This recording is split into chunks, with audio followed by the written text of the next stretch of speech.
میں ابراہیم کے پاس بیٹھا تھا۔ میں نے پوچھا تم کیا سوچ رہے ہو؟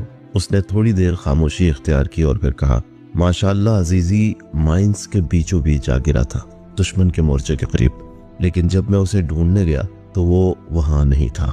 تھوڑا اور پیچھے جا کر میں نے اسے پایا، وہ ایک محفوظ جگہ پر میرا انتظار کر رہا تھا۔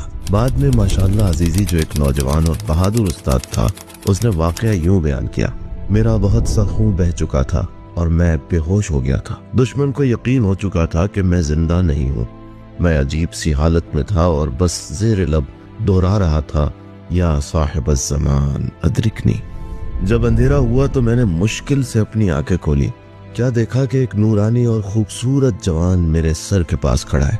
اس نے مجھے آرام سے اٹھایا اور مائنز کے میدان سے باہر لے گیا، ایک محفوظ جگہ پر زمین پر لٹا دیا۔ اگرچہ میں زخمی تھا لیکن مجھے کوئی درد محسوس نہیں ہو رہا تھا۔ اس ہستی نے مجھ سے کافی دیر تک بات کی اور پھر فرمایا کوئی تمہیں بچانے آئے گا، وہ ہمارا دوست ہے۔ کچھ دیر بعد ابراہیم ہادی آ گئے، اپنی ہمیشہ کی مضبوطی اور صلابت کے ساتھ۔ انہوں نے مجھے کندھے پر اٹھا کر اپنے لوگوں تک پہنچا دیا۔ اگر تم بھی شہید ابراہیم ہادی کے بارے میں مزید جاننا چاہتے ہو تو کتاب سلام بر ابراہیم کا مطالعہ